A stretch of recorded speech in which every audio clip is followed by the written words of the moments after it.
નમસ્કાર વિદ્યાર્થી મિત્રો, ગયા લેક્ચરમાં આપણે ઘાતાંકી વિધેય એનો અર્થ જોઈ ગયા. ઘાતાંકી વિધેય બી આધારનું ઘાતાંકી વિધેય એના આલેખ અને એના ગુણધર્મ આપણે જોઈ ગયા. હવે તો ફરી આપણે યાદ કરી લઈએ કે એફ તો ઘાતાંકી વિધેયનો પ્રદેશ ગણ તો આર છે અને એનો વિસ્તાર ગણ આર પ્લસ છે. માટે તો ઘાતાંકી વિધેયને આપણે આ સ્વરૂપે લખી શકીએ: ઘાતાંકીય વિધેય કે બી ગ્રેટર દેન 1 માટે f from R to R plus f x equal to અથવા y equal to f x equal to b raise to x ને બી આધારનું ઘાતાંકીય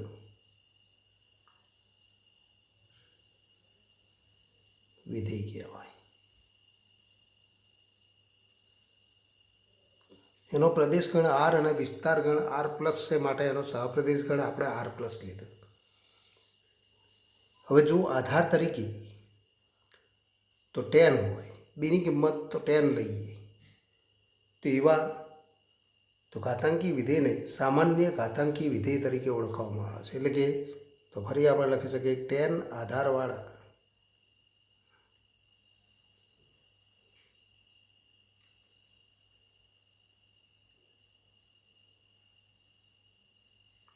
ઘાતાંકીય વિધેયને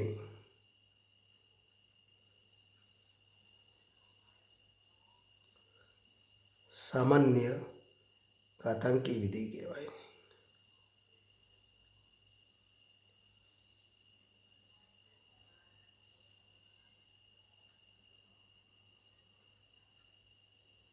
ધોરણ 11માં આપણે જોઈ ગયા કે શ્રેણી 1 plus 1/1 factorial plus 1/2 factorial plus 1/3 factorial plus up to તો અનંત પદોનો સરવાળાનું મૂલ્ય 2 અને 3ની વચ્ચે મળે તથા તે મૂલ્યને ઈ સંકેત વડે દર્શાવાય.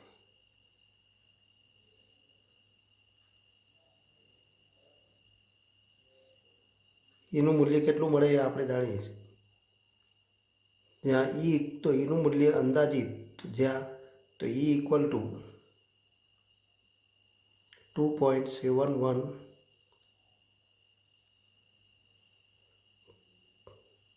818285 તો 2.71828185 અંદાજિત આવી કિંમત છે. તો એનું અંદાજિત મૂલ્ય પણ એ અસમય સંખ્યા, પણ એની નજીકની સંખ્યા તો એનું અંદાજિત મૂલ્ય આપણે આ લઈ શકીએ અને તો એને આધાર તરીકે લઈ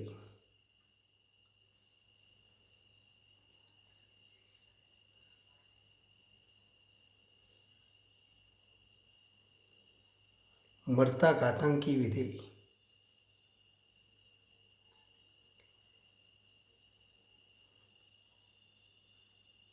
વિધેયને પ્રાકૃતિક ઘાતાંકી વિધેય કહેવાય.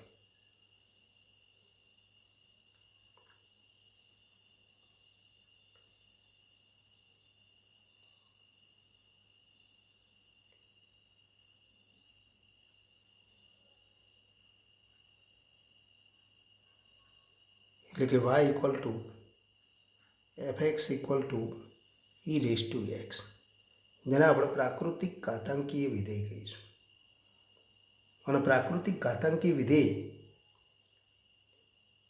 તે ઉચ્ચ અભ્યાસક્રમ માટે ઘણું મહત્ત્વનું વિધેય. હવે તો ઘાતાંકના નિયમો અગાઉ આપણે તો ઘાતાંકના નિયમો. નંબર 1 કે a upon b raised to m and equal to a raised to m upon b raised to m. Number 2 a into b raised to m and equal to a raised to m into b raised to m. Number 3 a raised to m into તો a raised to n and equal to a raised to m plus n. એટલે કે સમાન આધારવાળા બે ઘાતાંકીય પદોનો ગુણાકાર એ જ આધારે ઘાતનો સરવાળો લેવાથી મળે. નંબર 4 કે a raised to minus n and equal to 1 upon a raised to n.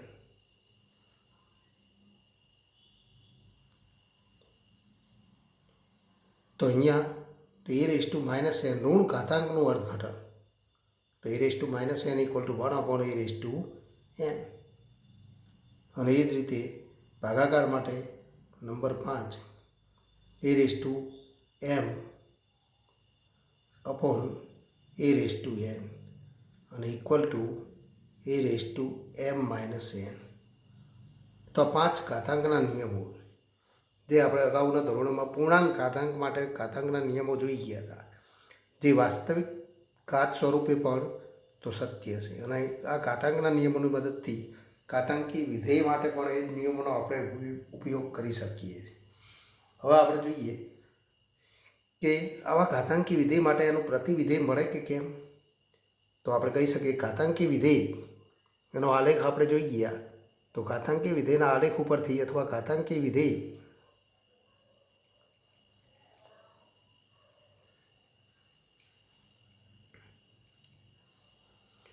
y equal to fx and equal to b raised to x,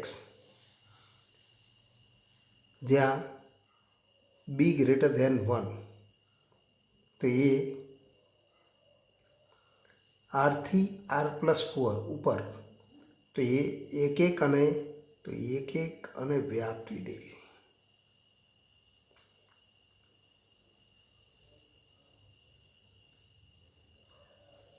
તેથી તેનું પ્રતિવિધેય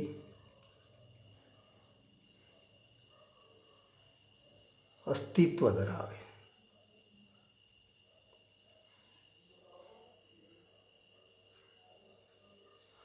અને તો તથા તેના પ્રતિવિધેયને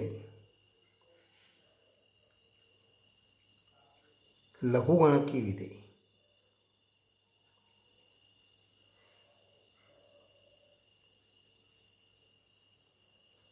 વિધેય કે જેને આપણે લોગ સંકેત વડે દર્શાવીએ.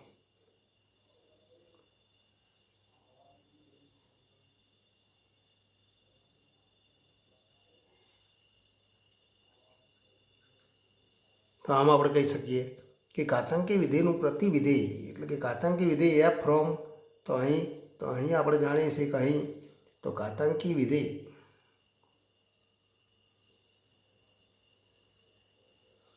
F from R to R plus અને તો વાય ઇક્વલ ટુ અથવા એફ એક્સ ઇક્વલ ટુ તો બી રેઝ ટુ એક્સ.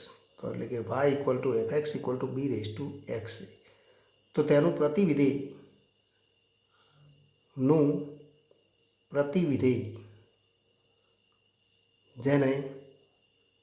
જેને આપણે લોગ સંકેત વડે દર્શાવીએ છીએ લોગ ઓફ તો લોગ એ તો આર પ્લસથી આરનું વિધેય થાય. તો લોગ એ આર પ્લસથી આરનું વિધેય થાય.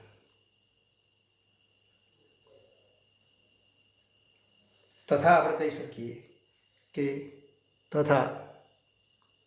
તો પ્રતિવિધેય માટે આપણે જાણીએ છીએ કે y equal to f x તો y equal to f x તો x equal to f inverse y. તો એના આધારે આપણે તો પ્રતિ વિધેયનું તો સ્વરૂપ મેળવી શકીએ, એટલે કે વાય ઇક્વલ ટુ એફ અને equal to b raise to x. તો આપણે કહી શકીએ તો x equal to g of y. તો x equal to g of y અને ઇક્વલ ટુ એને આપણે તો લોગ ઓફ, તો અહીંયા આપણે લખી શકીએ કે g of y equal to log of તો વાય. અહીંયા આપણે તો લોગ વાય સંકેત વડે દર્શાવી શકીએ. લોગ ઓફ વાય બેઝ એટલે કે આધાર બી.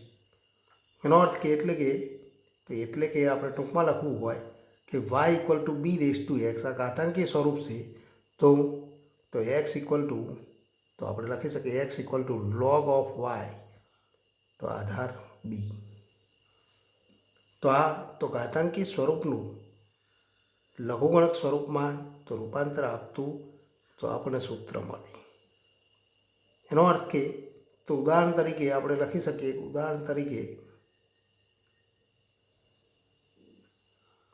કે 2 cube equal to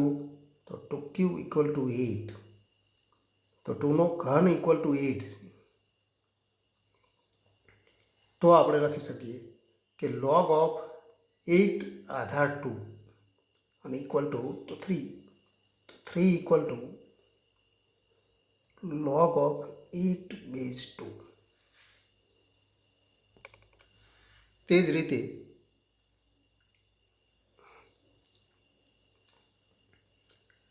ten cube equal to તો 1000. તો આને પણ આપણે લખી શકીએ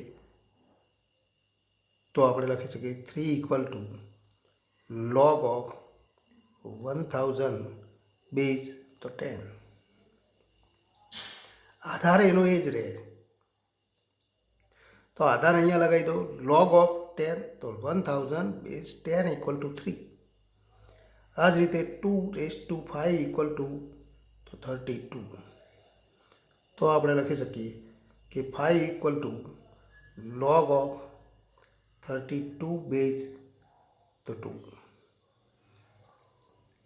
આમ તો ઘાતાંકીય સ્વરૂપને લઘુગણકમાં તથા લઘુગણક સ્વરૂપ આપણને આપેલું હોય કે લઘુગણક સ્વરૂપનું ઘાતાંક સ્વરૂપમાં પણ નિરૂપણ મેળવી શકાય કે log of 64 base 8 equal to 2 આપણને આપેલા હોય. તો એને આપણે ઘાતાંકીય સ્વરૂપે લખી શકીએ. ઘાતાંકીય સ્વરૂપે કેવી રીતે લખી શકાય? તો અહીંયા આધાર 8 છે તો 8નો તો વર્ગ ઇક્વલ ટુ તો 64. 8 સ્ક્વેર ઇક્વલ ટુ 64 થાય, જે આપણે મેળવી શકીએ. ટૂંકમાં આપણે કહી શકીએ કે તો લઘુગણકને ઘાતાંકીય સ્વરૂપમાં અને ઘાતાંકને લઘુગણક સ્વરૂપે આપણે તો દર્શાવી શકીએ. log of તો 16 બેઝ 2 અને ઇક્વલ ટુ 4. તો આપણે કહી શકીએ 2⁴ અને ઇક્વલ ટુ 16. તો આ લઘુગણકનું ઘાતાંકીય સ્વરૂપમાં અને ઘાતાંકનું લઘુગણક સ્વરૂપમાં નિરૂપણ, આ બંને નિરૂપણ તો ખૂબ અગત્યના છે. હવે તો ઘાતાંકી વિધેય તો લઘુગણકના પ્રતિવિધેય તરીકે આપણે વ્યાખ્યાયિત કરીએ. તો એની વ્યાખ્યા આપણે જોઈએ તો લઘુગણકી વિધેય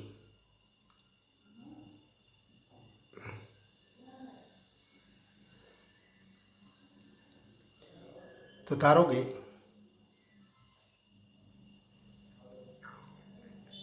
બી ગ્રેટર ધેન તો 1, તો બી ગ્રેટર ધેન 1 વાસ્તવિક સંખ્યા. તો વાસ્તવિક સંખ્યા માટે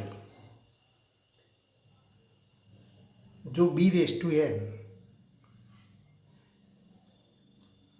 તો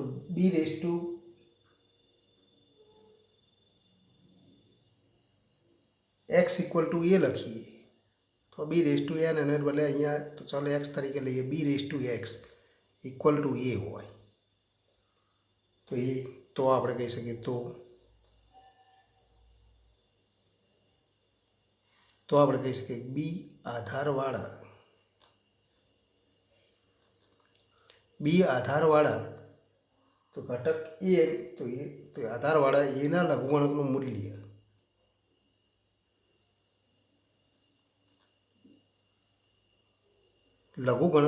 મૂલ્ય એક્સ છે. એટલે કે log ઓફ એ આધાર બી અને ઇક્વલ ટુ એક્સ. એનો અર્થ કે b raise to x equal to a. તો આમ તો એટલે કે તો b raise to x equal to a, ત્યારે ટૂંકમાં આપણે લખવું હોય તો એટલે કે b raise to x equal to a તો log ઓફ એ આધાર બી અને ઇક્વલ ટુ એક્સ. તો આ લઘુગણકી સ્વરૂપમાં નિરૂપણ આપણે જોઈ ગયા. એ જ રીતે અહીંયા તો ઘાતાંકીય વિધેય વ્યાખ્યાયિત કરવામાં, તો ઘાતાંકી વિધેય ઉપરથી લઘુગણકી વિધેય આ રીતે વ્યાખ્યાયિત કરવામાં આવે છે. હવે જો ઘાતાંકી વિધેય માટે એનો આધાર 10 હોય તો એના ઉપરથી મળતું લઘુગણકી વિધેય એનો પણ આધાર 10 મળે, અને 10 આધારવાળા તો લઘુગણકી વિધેયને સામાન્ય લઘુગણકીય તો વિધેય કહેવાય. એટલે કે તો જો 10 આધારવાળા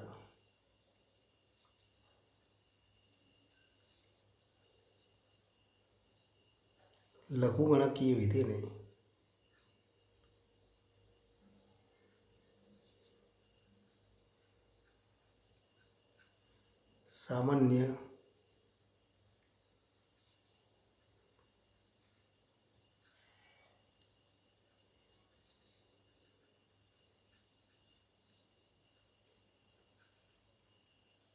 સામાન્ય લઘુગણકીય વિધેય કહેવાય.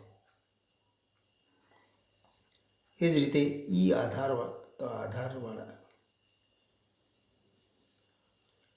લઘુગણકીય વિધેયને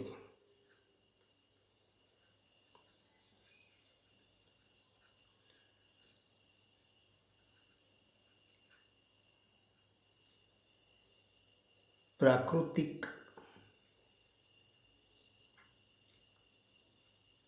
લઘુગણકીય વિધેય કહેવાય.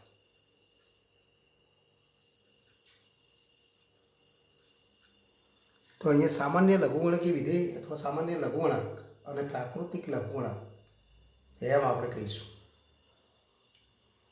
ઘણી વખત તો પ્રાકૃતિક લઘુગણકને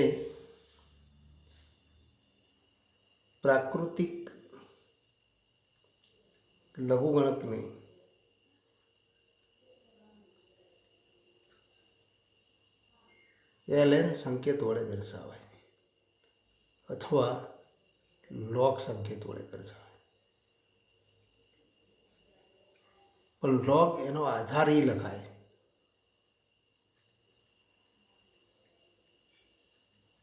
જ્યારે લઘુગણકીય વિધેય માટે આધાર ન લખેલો હોય ત્યારે એનો આધાર ઈ છે એમ આપણે સમજીશું, અને એને log x સંકેત વડે પણ દર્શાવવામાં આવે છે. આધાર ત્યારે આપણે ઈ સમજીશું. આધાર ન લખેલો હોય ત્યારે ઈ આધાર છે, એટલે કે અહીંયા પ્રાકૃતિક લઘુગણક તો લઘુગણક છે એમ આપણે સમજીશું. હવે લઘુગણકીય વિધેય માટે એનો આલેખ જોઈએ. એટલે કે તો લઘુગણકીય વિધેય આપણે જોઈ ગયા. લઘુગણકીય વિધેય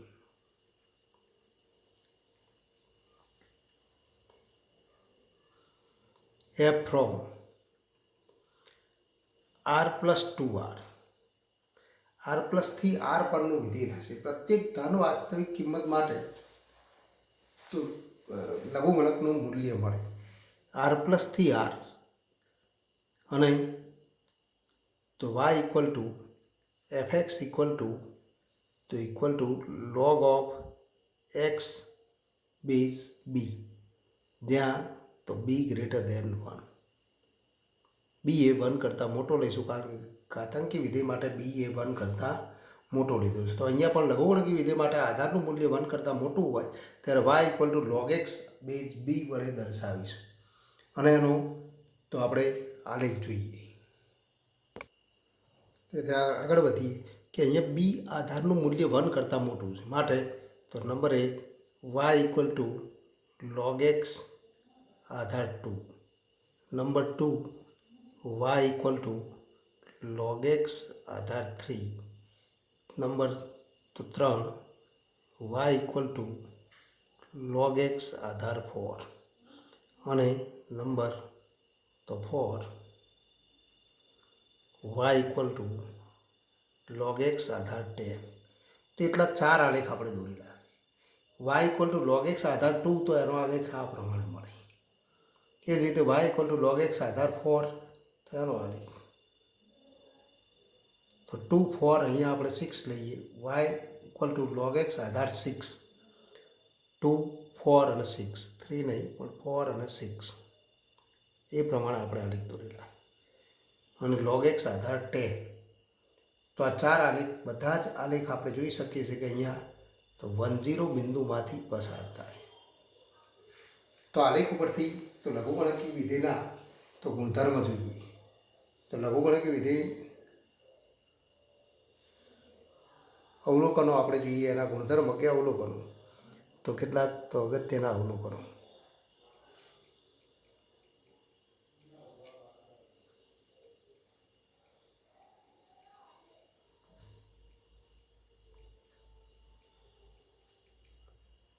પહેલું અવલોકન જોઈએ કે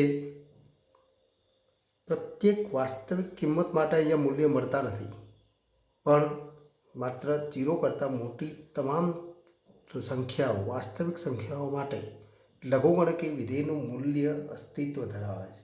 એટલે કે ઋણ અને શૂન્ય સંખ્યા માટે લઘુગણકની તો અર્થપૂર્ણ વ્યાખ્યા આપણે આપી શકીએ નહીં.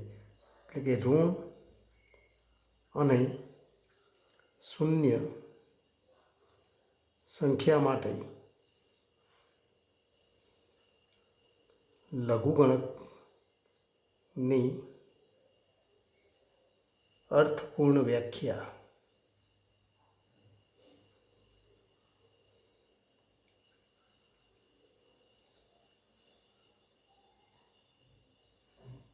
ના આપી શકીએ.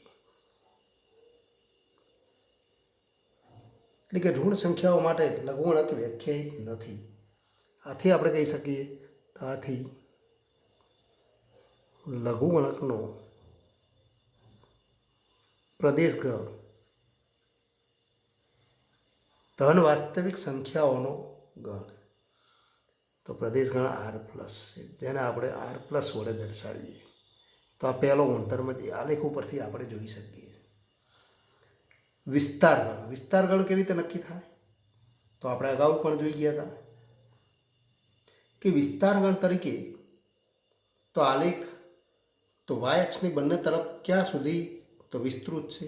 તો અહીંયા અનંત અંતર સુધી વિસ્તૃત થશે, અહીંયા પણ અનંત અંતર સુધી વિસ્તૃત થશે. એટલે કે વાય અક્ષની બંને તરફ અનંત અંતર સુધી તો વિસ્તૃત છે. એટલે કે વિધેયનો વિસ્તારગણ આલેખ ઉપરથી આપણે જોઈ શકીએ છીએ કે લઘુગણકી વિધેયનો વિસ્તારગણ તો એ તમામ વાસ્તવિક સંખ્યાઓનો ગણ છે. તો આલેખ પરથી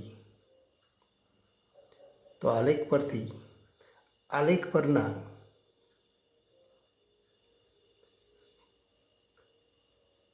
પ્રત્યેક બિંદુ માટે તો મળતા વાયામનું મૂલ્ય એ કોઈ પણ વાસ્તવિક સંખ્યા હોઈ શકે. આલેખ પરના તો કોઈ પણ બિંદુ માટે વાયામનું મૂલ્ય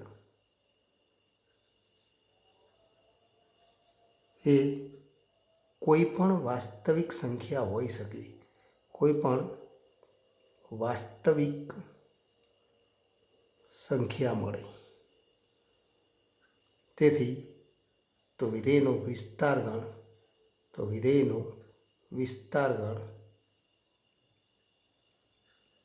તો વાસ્તવિક સંખ્યા ગણ R છે. તો લઘુગણકી વિધેયનો વિસ્તારગણ એ R છે, આમ આપણે કહી શકીએ. નંબર 3 ત્રીજા નંબરનું પરિણામ આપણે જોઈ શકીએ છીએ કે y equal to log x આધાર બીની કોઈ પણ કિંમત માટે તો આલેખ તો બીની પ્રત્યેક કિંમત માટે પ્રત્યેક 1 કરતાં મોટી કિંમત માટે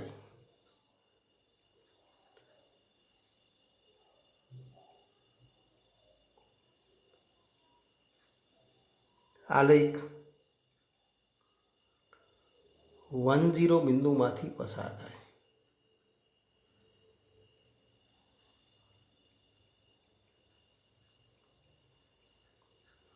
અને માટે આપણે કહી શકીએ F1 = 0.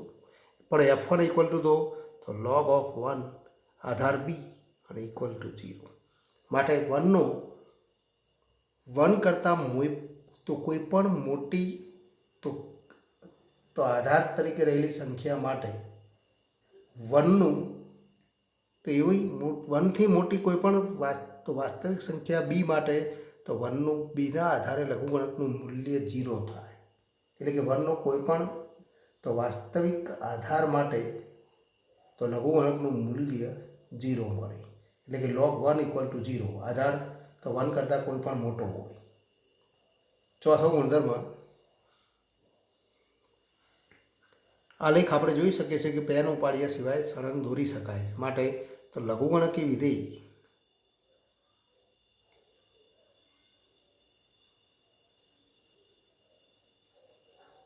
એ તો R પ્લસમાં સતત છે તથા તો એ એક અને વ્યાપ પણ વિધેય. પણ અહીંયા આપણે જોઈએ કે તો તથા તો આલેખ પરના કોઈ પણ બિંદુથી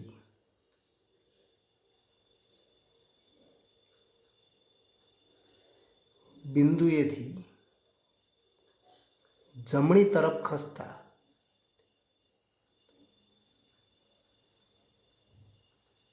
આલેખ પર ઉપરની તરફ જવાય.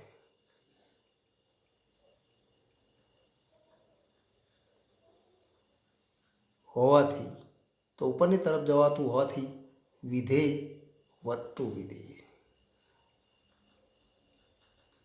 એટલે કે લઘુગણકી વિધેય ઘાતાંકી વિધેયની જેમ તો વધતું વિધેય.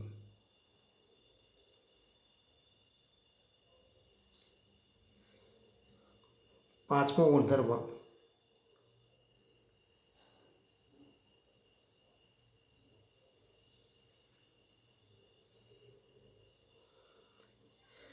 એક્સનું મૂલ્ય 0ની નજીક પણ ધન કિંમત પસંદ કરવામાં આવે તો log xનું મૂલ્ય કોઈ પણ તો સંખ્યા કરતાં નાનું બનાવી શકાય. તો એક્સનું મૂલ્ય 0થી નજીક પરંતુ ધન કિંમત લેતા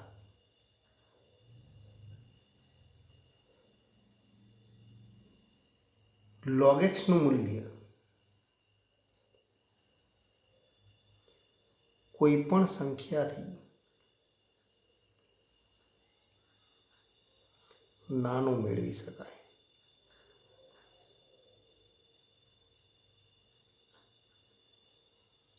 એટલે કે તો આલેખ ચોથા ચરણમાં આલેખ ઋણ yxને અનુલક્ષે. એટલે કે ચોથા ચરણમાં આલેખ ઋણ yxને અનુલક્ષે. આ બંને અર્થ તો એક સમાન. છઠ્ઠો ગુણધર્મ,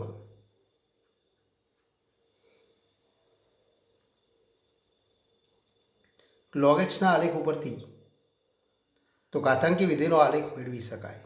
અને ઘાતાંકી વિધેયના આલેખ ઉપરથી લઘુગણકી વિધેયનો આલેખ મેળવી શકાય છે. કેવી રીતે? તો એ આપણે અહીંયા જોઈએ. તો અહીંયા આપણે જોઈએ કે y = log x બેઝ 2. તો એના આલેખ ઉપરથી તો y = x રેખા, તો આ રેખા આપણે દર્શાવેલી છે. તો y = x રેખા છે. તો y = x રેખામાં આ આલેખનું પ્રતિબિંબ મેળવવામાં આવે. તે મળતું પ્રતિબિંબ એ તો એ ઘાતાંકી વિધેય થાય. 2 આધારનું ઘાતાંકી વિધેય એટલે કે y = 2x.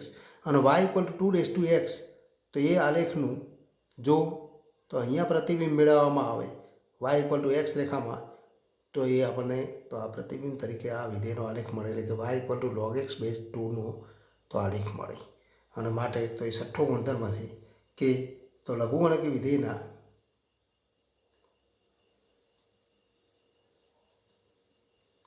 વિધેયના આલેખનું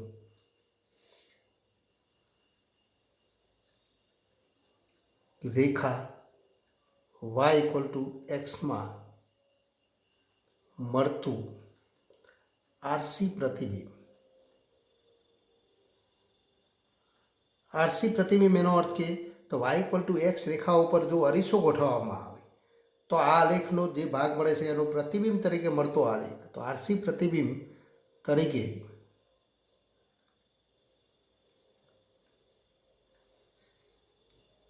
ઘાતાંકી વિધેય મળે.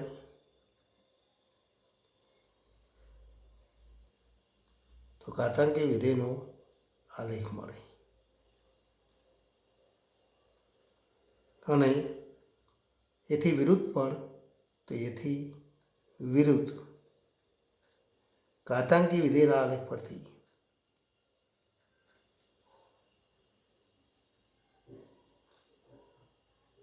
આલેખનું y ઇક્વલ ટુ એક્સમાં મળતું પ્રતિબિંબ લઘુગણકી વિધેયનો આલેખ થાય.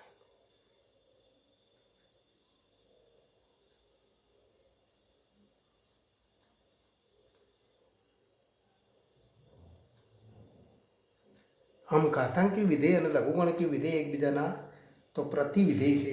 તો અહીંયા તો એક્સ તો y ઇક્વલ ટુ એક્સ રેખામાં આ આલેખો એકબીજાના પ્રતિબિંબ તરીકે મળે એમ આપણે તો કહી શકીએ. હવે લઘુગણક માટે એના ગુણધર્મ તો એ આવતા લેક્ચરમાં આપણે જોઈશું.